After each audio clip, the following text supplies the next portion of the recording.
में वहां पे भगवान की दिव्य लीला हुई है, तो वहां पे शायद मन शांत हो। तब वृंदावन में गए, और जब वृंदावन में गए तो वहां थोड़ा मन शांत हुआ। पर जब यमुना नदी के तट पर गए तो वहां उन्होंने एक विचित्र सा दृश्य देखा।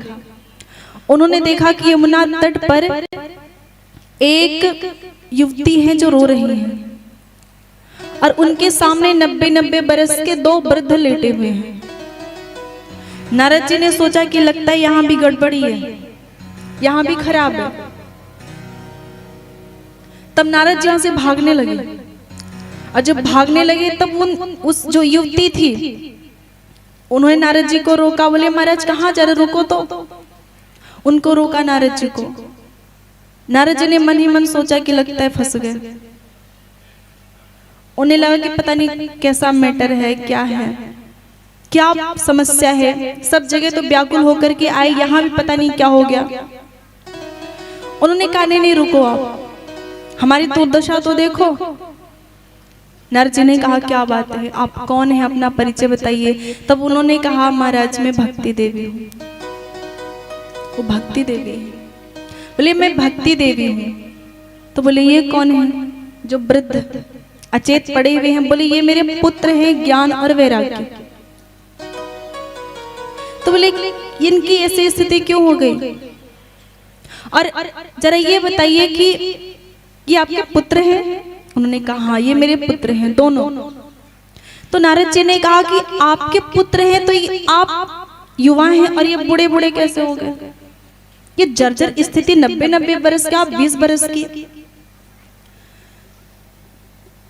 तो भक्ति देवी ने कहा महाराज मैं भी ऐसी ही थी, लेकिन अलग अलग जगहों से भटकते हुए अपने बच्चों को लेकर फिरती रही ठीक होने के लिए।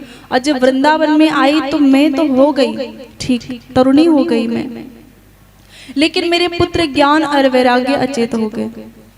ये जर्जर स्थिति को प्राप्त हो गए।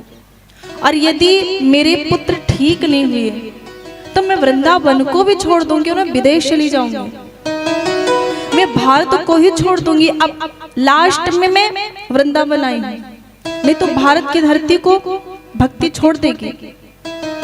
नारद जी ने कहा कि देवी आप चिंता मत करिए, मैं देखता हूं। तब भक्ति देवी को पहले तो समझाया क्योंकि भक्ति देवी बहुत दुखी है, भक्ति देवी बहुत व्याकुल है और वो रो रही है। तो पहले तो नारद जी ने उनको समझाया कि आप चिंता मत करो, ये कलयुग है और कलयुग में ऐसा ही होना था।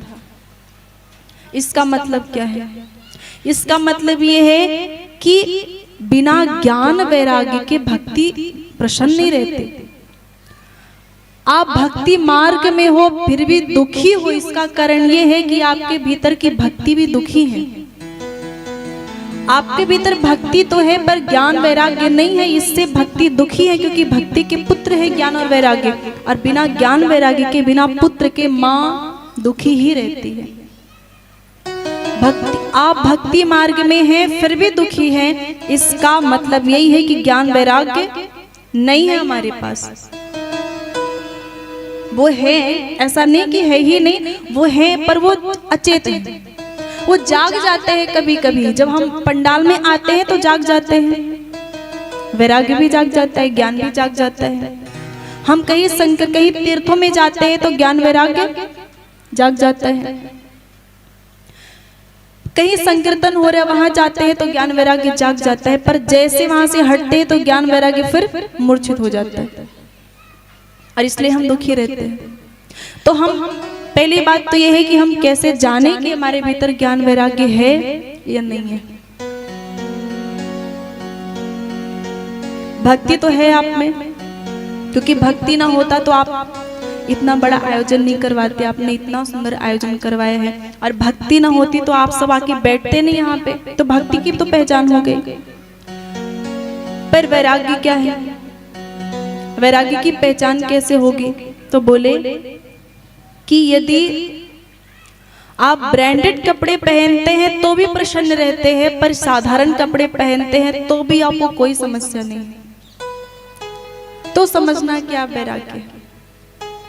इसीलिए महीने में एक बार कम से कम आप हमेशा अच्छे अच्छे पहनो, अच्छे अच्छे खाओ, पर महीने में एक बार ऐसे रहो जैसे लगे कि मैं कितना गरीब हूं। और उस समय आपको बिल्कुल परेशानी ना हो तो आप समझना कि आप में वैराग्य है। आपको आदत नहीं है, आपको आदत नहीं है कि मैं बड़े में ही रहता हूँ, मैं छोटे में भी रह लेता हूँ, ये